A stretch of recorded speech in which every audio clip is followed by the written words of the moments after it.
charges for personal gain. I sent that off, and the AG responded with this. The citizens of Orange County elected you as their prosecutor after you highlighted the former administration's actions in this case, which demonstrates the public trust in your ability to handle the prosecution. So I'm on it. I felt a lot better having that because I didn't want to go through this whole case, get a conviction, and then go to the 4th District Court of Appeal and have them say, why the hell did you stay on the case? So,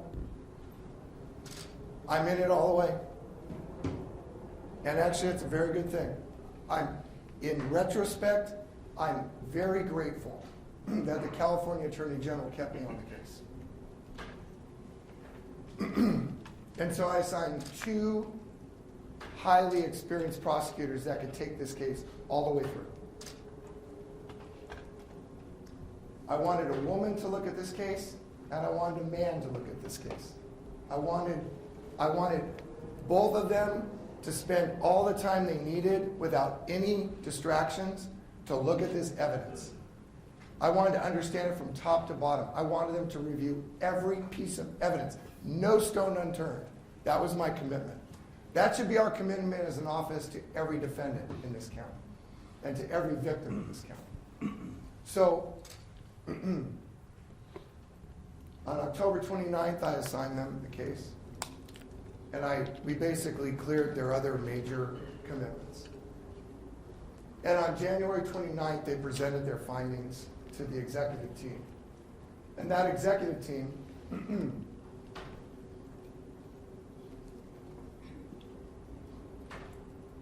has 175 years of experience.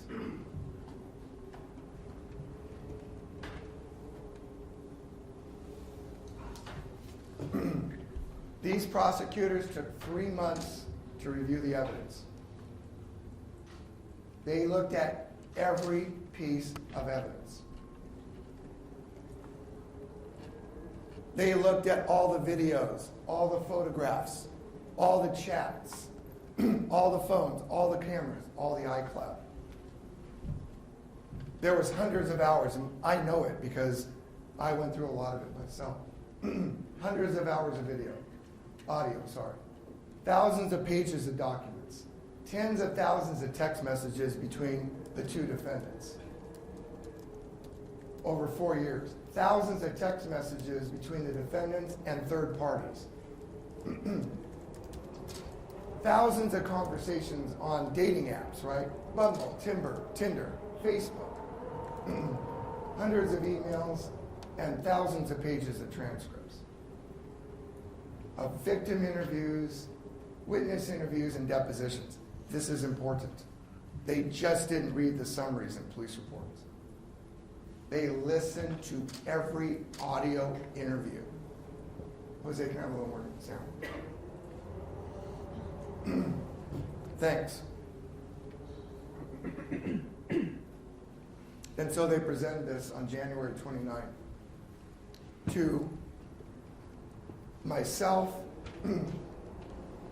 my chief assistant, my special counsel, my senior assistant DA overseeing sex crimes, sexual assault, the assistant DA overseeing sex crimes on this case. And this is what they found. And it's literally mind-blowing because it's 100% contradiction of what my predecessor told you in September of 2018. There is not a single piece of evidence or video or photo that shows an unconscious or incapacitated woman being sexually assaulted. Not one.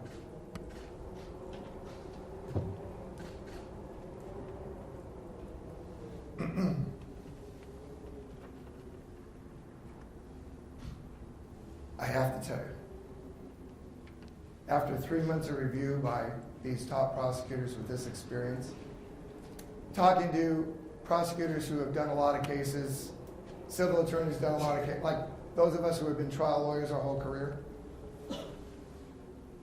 it was mind-numbing and mind-blowing. it was about a 5-hour presentation to get to all of this evidence. It was so overwhelming and so numbing, literally, that I had to say enough for the day. I just can't deal with this. This is unbelievable to me, how far this case had come. I want to show you what the law is because it's really important what our burden of proof is. When we file cases, it's our duty. It's not compromisable. It's not negotiable. It's not for,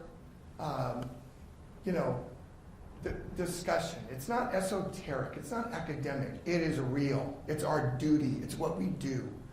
We review evidence, and we determine if we can prove our case beyond a reasonable doubt to a set of trier of fact, whether it's a judge or a jury. That's our duty.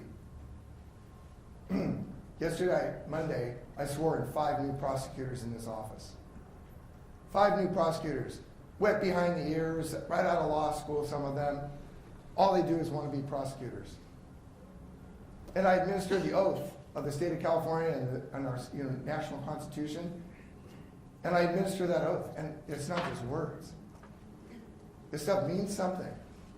And it has to mean something because it's our prosecutors in our country that are responsible for upholding justice.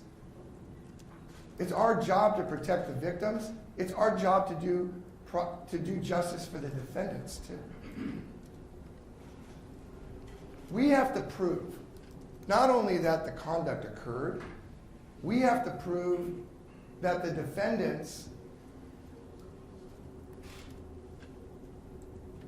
their belief that there was consent, we have to prove that they knew, I want to make sure, let me just read it. The defendant is not guilty of this crime if he actually and reasonably believed that the woman was capable of consenting to sexual intercourse, even if that belief was wrong. What? Even if he was wrong. The people have the burden of proving beyond a reasonable doubt that the defendant did not actually and reasonably believe the woman was capable of consenting. If the people have not met that burden, you must find the defendant not guilty.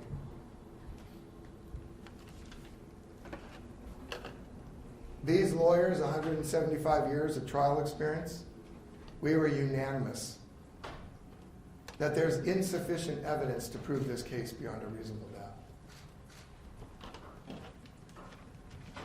We can't even prove that Riley and Robichaux engaged in any criminal sexual activity.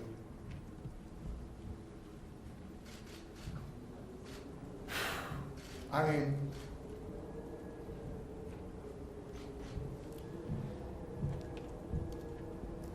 so let me say a couple things. We recently had a case where we were overturned on appeal by the 4th District Court of Appeal. And Justice Bedsworth wrote this opinion ordering us to retry the case. And of course, this is in the shadow of Decry, the jailhouse snitch controversy. And I want to read you what Justice Bedsworth said about our duty. And he's a dear friend. He and Kelly, his wife, they're friends of mine. But he's a very, very wise jurist. And he said, our criminal justice system has only one absolute requirement. The accused must receive a fair trial.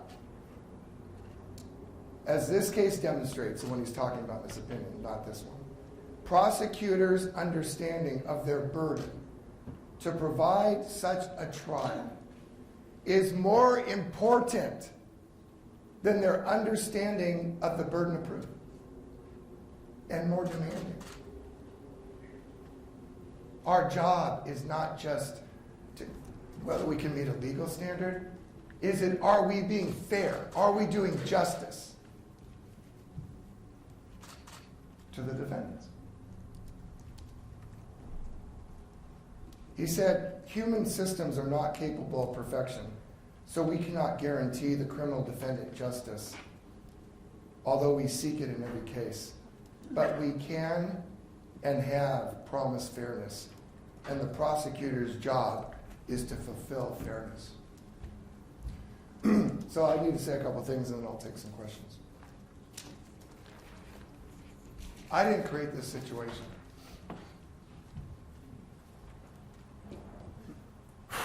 Man, but it's my responsibility to fix it.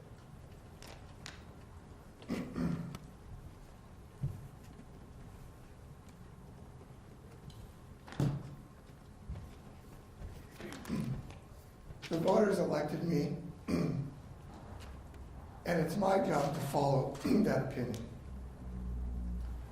Doing justice is not always pretty. It's not pleasant many times. This is not pleasant at all.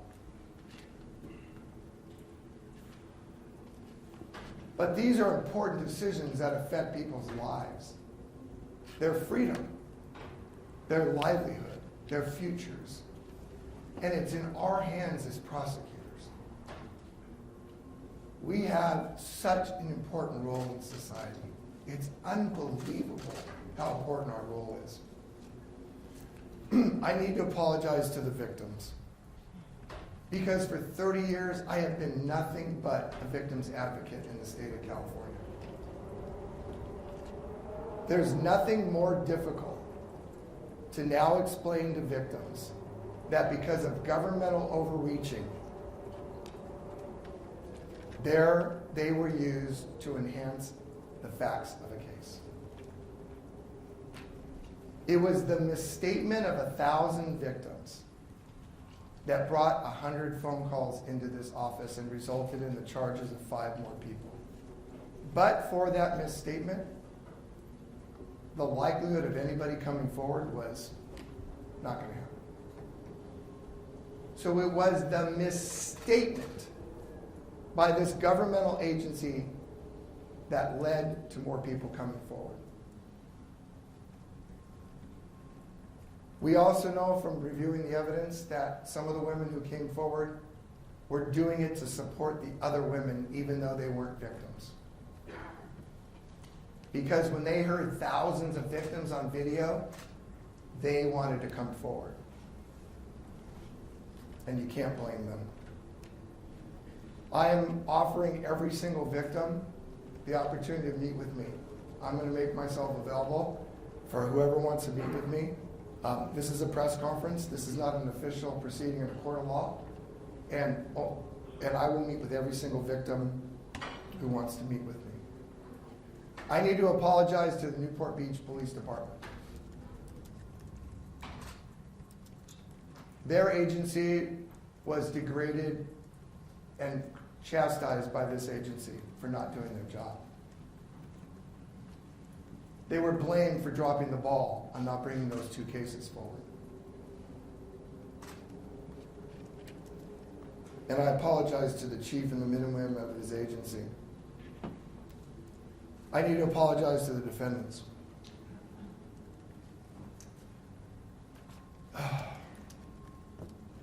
What happened to their lives and how this case materialized is nothing short of a travesty. Based on the evidence and the manner in which this case unfolded, this office could not ensure a fair trial for the defendants or meet its burden of proof. This office will always be fair. We will never try to manufacture evidence, manipulate evidence, put on a case, or do anything that's not respectful of both the victims and the defendants. Our duty, though, people need to understand. They don't understand it, but we also have the duty to defendants. There's no winners here. There's only casualties. And because the public and the media were led to believe that there was video evidence which confirmed thousands of victims, it was misreported worldwide. Misreported worldwide. You trusted what you were told. And it stirred local and international sensationalism. I hope that together we can do as good a job as getting the word out about what had originally been thought to have occurred and been alleged, and get the word out as to the fact that there was 2 individuals who were mistreated by the system and they didn't deserve it because of a re-election. So the conclusion is that as a result of both the review by my de novo team, the review by all of the individuals in my office and their years of experience and expert opinion, this office will go to court as soon as possible and seek a dismissal and all the charges against the defendants. I'm not sure exactly when it's going to be set. I need to speak to defense counsel with my prosecutors. But I do want to have time, and I'm going to implore upon them to give me time to talk to the victims. I really strongly believe I need to get that input. Some may feel that I've already reached a conclusion and therefore the victim input isn't important. But what I would be willing to do by meeting with the individual victims is to explain to them what happened in the case face to face. They need to understand from me why the review did not sustain our burden of proof. I'll be happy to take any questions. Michelle. Wait, Michelle, we're recording. You ready?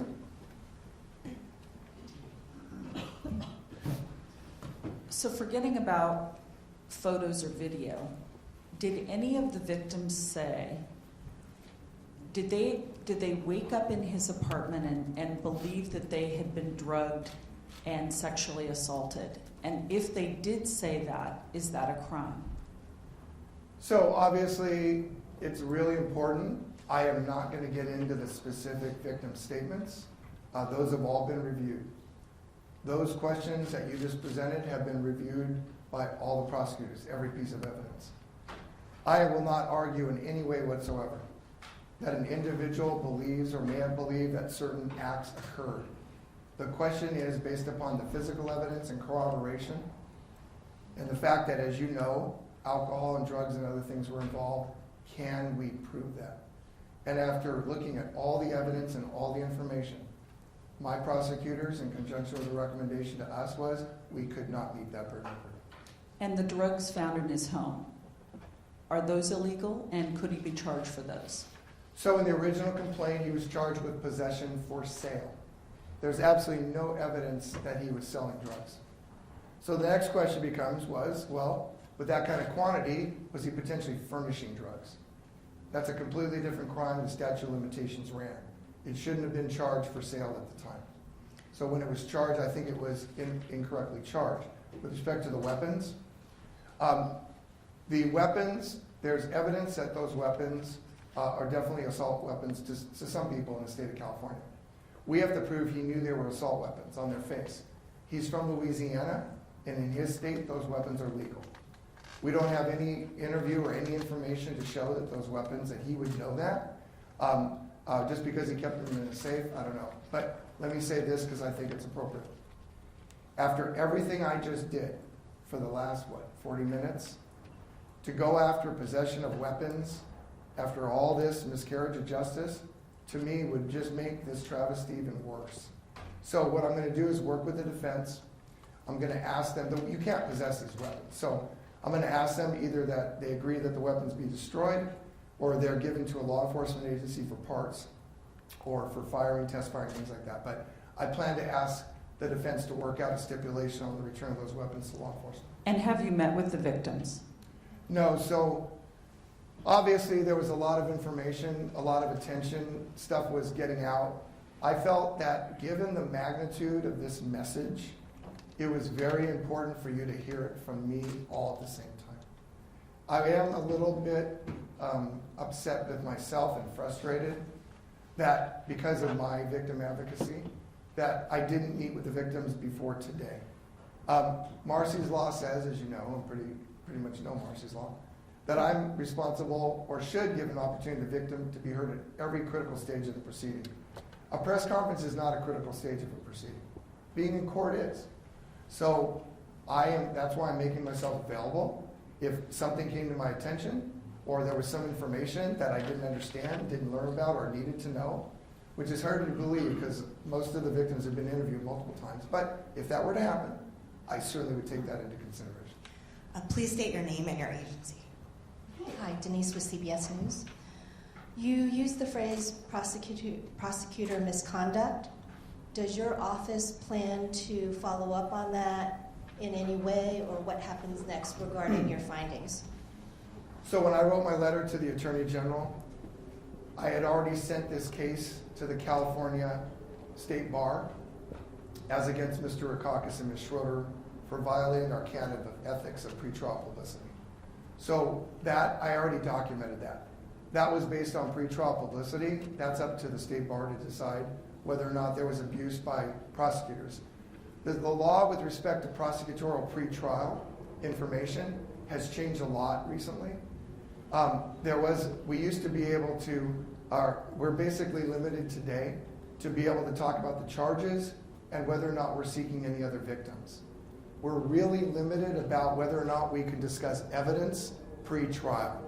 And I believe that there was, and I said this, I believed at the time that I sent the letter to the State Bar, there was a complete abuse of pretrial publicity. And actually there was, now that we know, I didn't know this at the time, we actually know it only was abuse. It was a complete misstatement of any of the evidence. Todd, Vicki Vargas, NBC LA. Now that you know what you do, will you in any way prosecute the former DA for what you've learned? Well, I think it goes without saying that I personally would have an inherent conflict of interest. Obviously, you can't prosecute a former candidate that you ran against. It wouldn't be fair for me to review any of that evidence, which is why I sent it to the State Bar.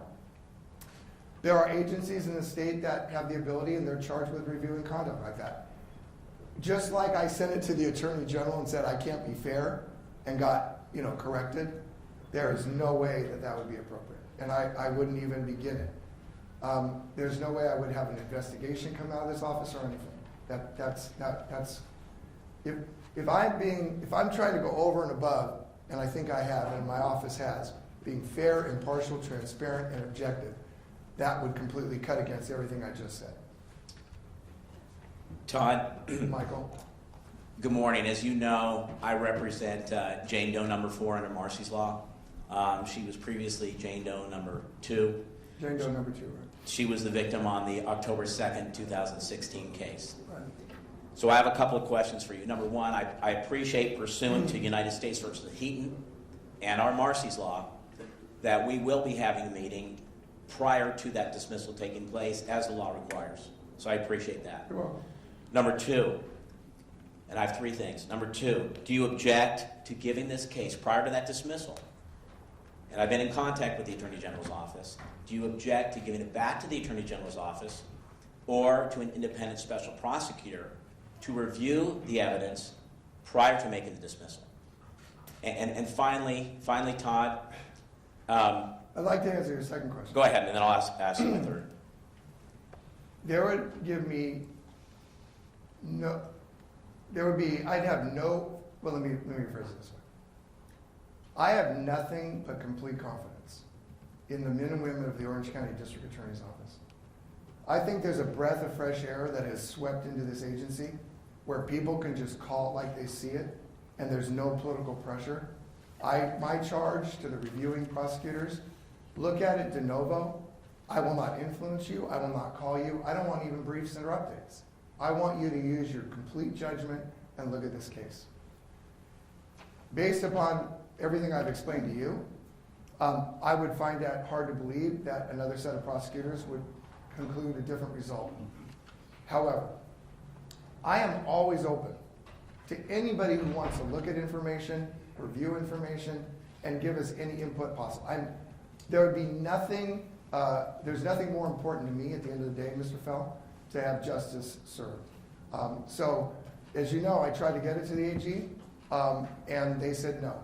So I'm more than happy. I don't know, I offered I'd meet you this afternoon. I'm still happy to do that. If you want to talk about it, I'm happy to talk about it. What's your third question? I appreciate it. The third one is this, because I've spent quite a bit of time with Jane Doe number 4.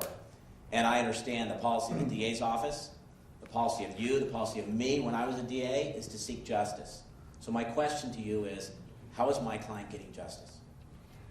Mr. Fell, you need to meet with me in private because what I know about your client and her history, you may not even know. There are issues about your client and her background that call into question her veracity.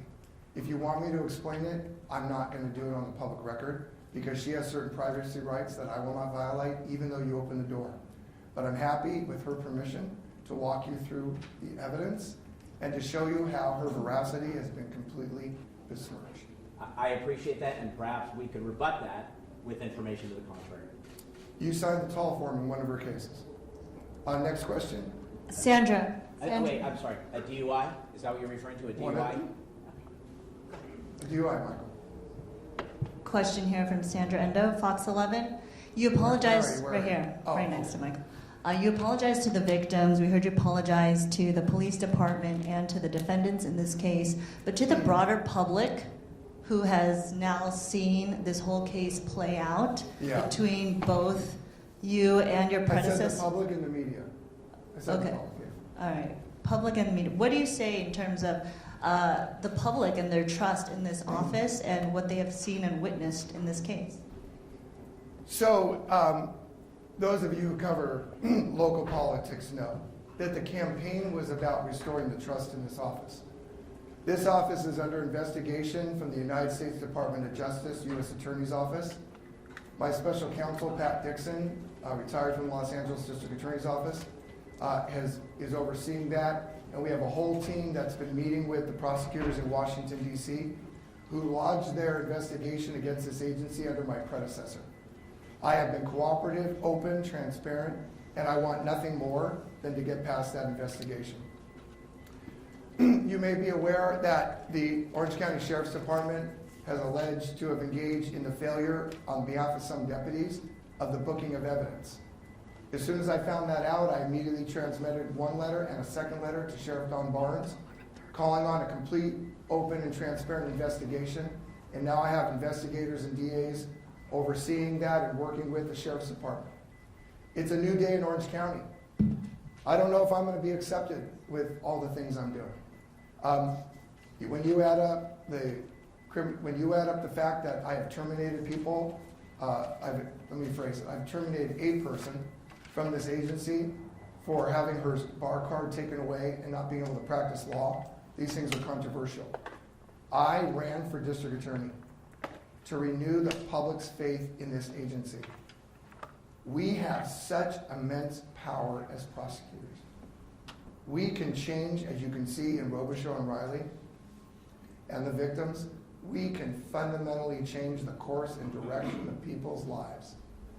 And my job as the head prosecutor, the elected DA, is to make sure every single one of the 300 lawyers in this agency, every one of the 150 investigators, and every one of the 450 support staff know that.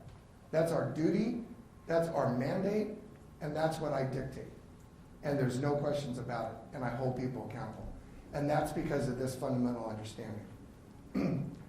If you lose faith in your prosecutors, society loses faith in the entire criminal justice system. And I will not let that happen in Orange County. Hi, Amy. Hi, Amy Taxon, AP. I have 3 questions. Sorry. The first is, when this started, and you mentioned this yourself, you talked about how you were concerned about this large lapse of time, and that during that time there would be the opportunity for there to be other victims, and this was a danger to the community. Now, in retrospect, can you comment at all on whether the public should have been afraid at all, whether there was any danger to the community at any point in time based on what you know? Second, Wait, I'm not good at all this, so can I go with the first one? Because you have yours written down.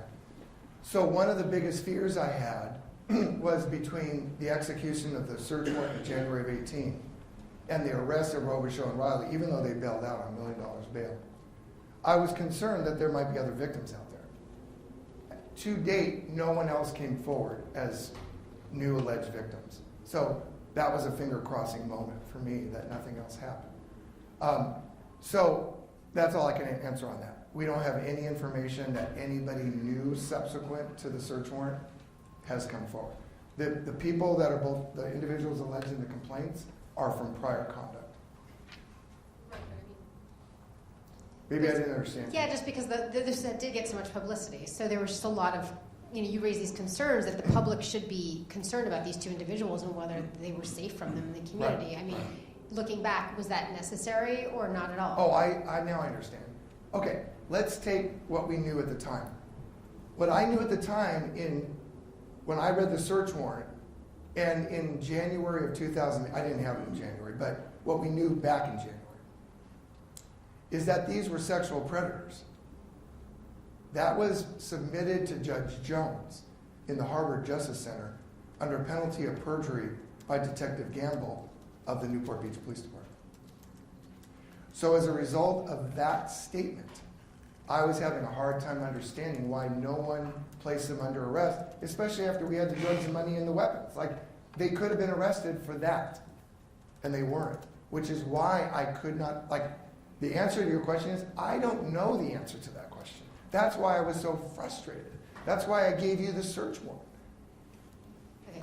The second question is, like you just mentioned yourself, there were other people involved. This case was not solely prosecuted by the former district attorney and chief of staff. So are there any other measures you have taken or are taking as a result of your findings in terms of personnel or other consequences? As a result of this situation, there is an open and new ongoing investigation in the Orange County District Attorney's Office involving personnel.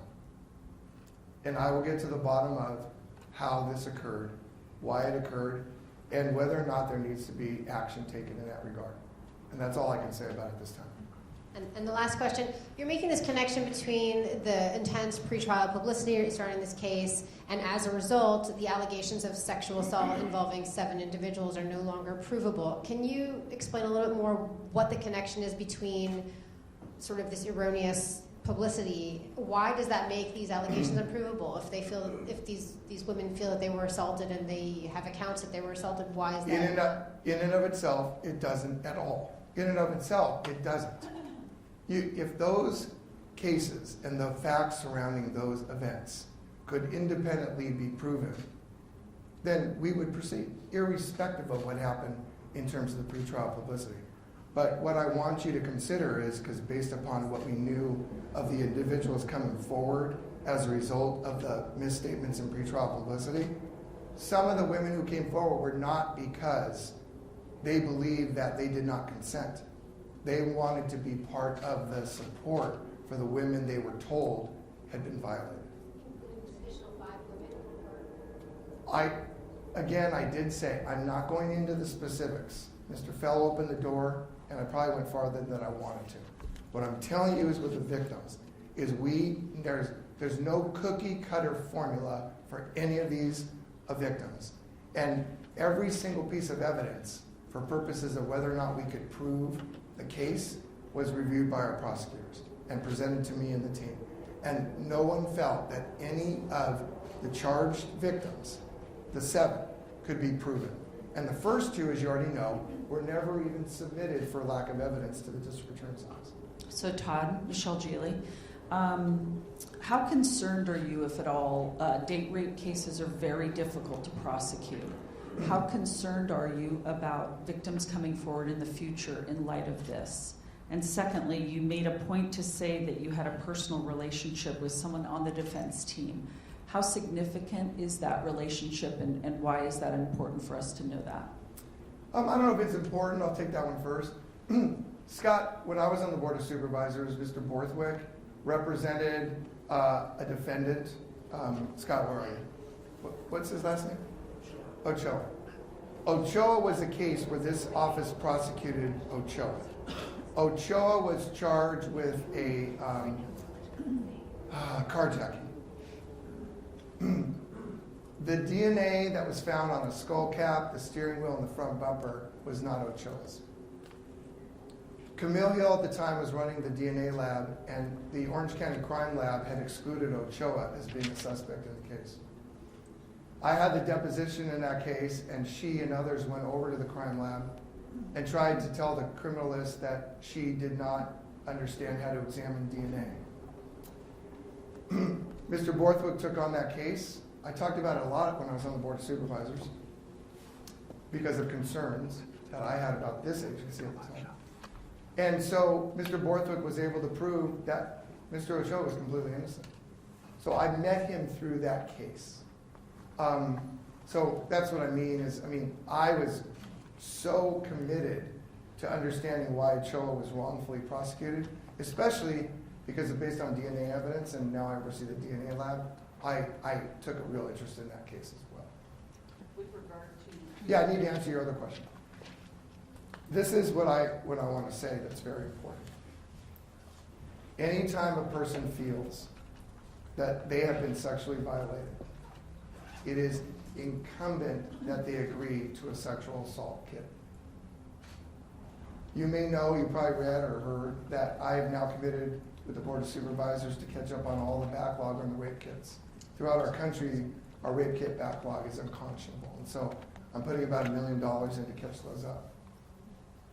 No one should ever feel that they cannot come forward to law enforcement.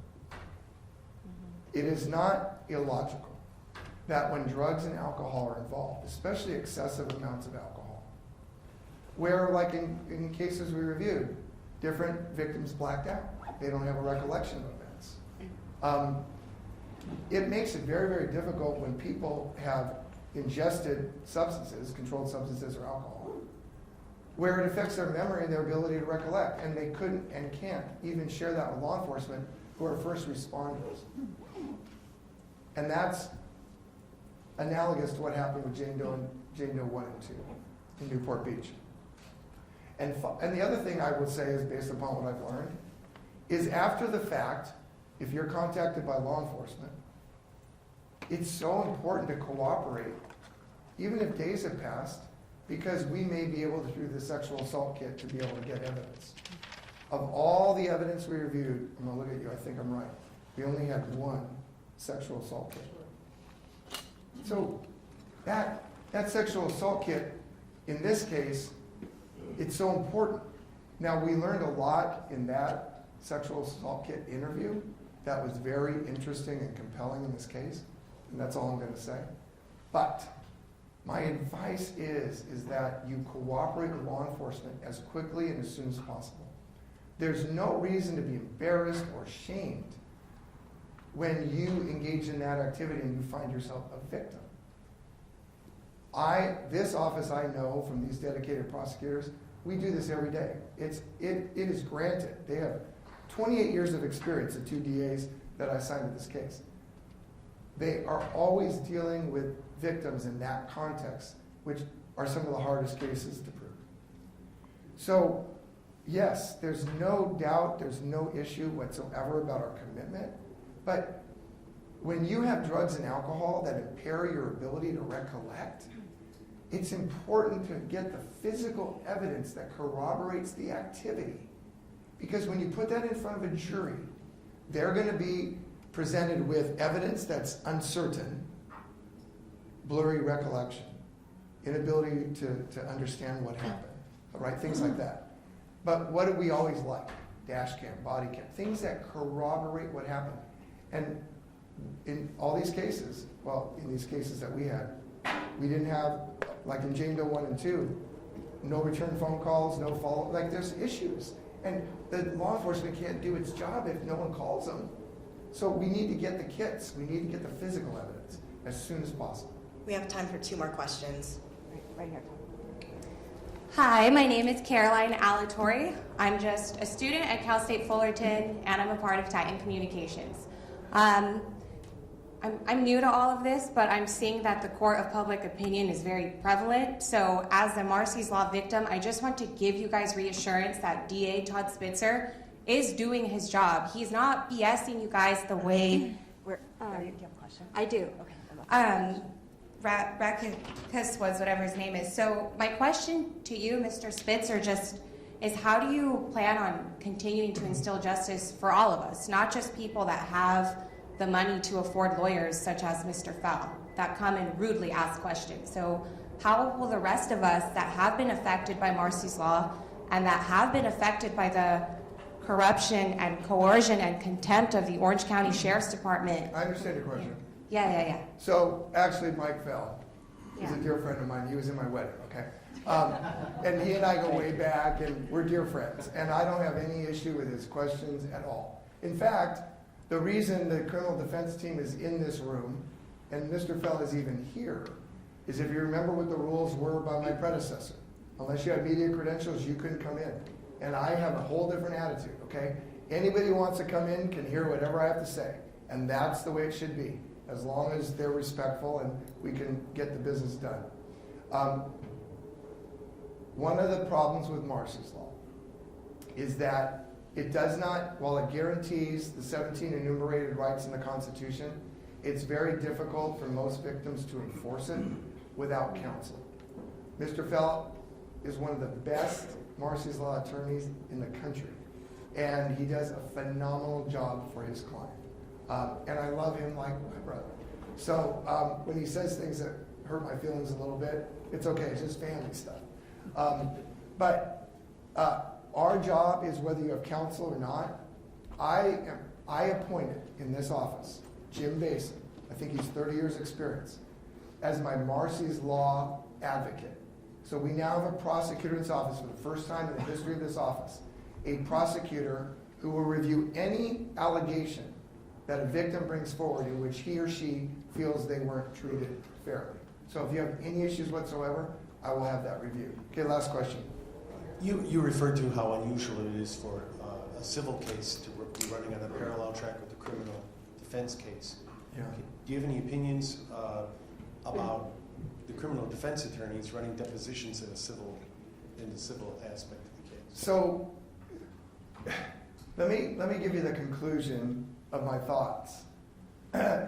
Because but for that process, which was unusual and unprecedented in my experience, I wouldn't know what I know. So while I find it odd and I didn't like it and I didn't want it to happen, it actually led to the admission by the former DA that he used this case to advance his political career. There was another admission in there as well, which I didn't mention. Mr. Rakakis and Ms. Schroeder admitted in their depositions that they coordinated their contempt proceedings against me with the attorney for Jane Doe 5, who brought her contempt against me in the Harbor Court. Let me rephrase that. The district attorney's office wanted me held in contempt. That's unequivocally clear. But they didn't want their fingerprints on it. So Mr. Rakakis spoke to Jane Doe 5's lawyer. I don't know to what extent. Ms. Schroeder definitely spoke to the lawyer. In fact, it's in my letter to the AG. And they were able to get him energized, motivated, whatever, to file the contempt against me, which I had to hire my own counsel, and I beat that because it was a public document, and Judge Jones found that way. So I have all kinds of mixed feelings about it. The questions to Mr. Rakakis and Ms. Schroeder were incredibly interesting and probing. I will say this. If they use that procedure to interview, say, investigators or people who did reports relating to victim interviews and all that, I have approved county counsel to fight those. I don't think that should be discovered through a civil process. But they have what's called an outrageous governmental claim allegation. In fact, they filed a lawsuit. And in there, they have evidence right now that the government overreached to the detriment of their clients. I think they've done a great public service. So honestly, I'm extremely torn. This is something I would want to be on a panel someday in the future and discuss it, because I think it's so incredibly fascinating. But I hate to see it become a technique that's utilized in our criminal system, because it shouldn't be used for discovery. It's not a replacement for discovery. All All right. right, that's all the time we have. Thank you. Thank you very much, everyone. We will be passing out complete press packets to all members of the media. Can I just do this so I can get out of here?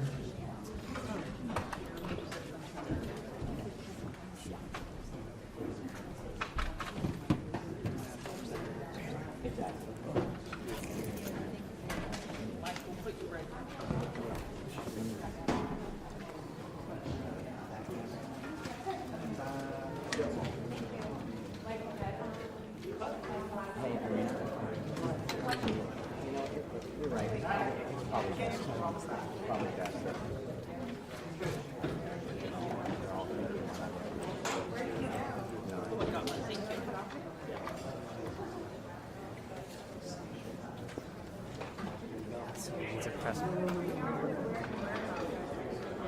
Tell them that was the ugliest press conference you've ever had.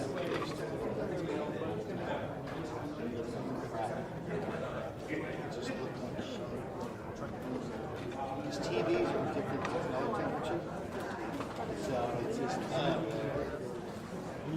that's why you have this beautiful flat. We want to do you next. That's an open sentence. The second. Well,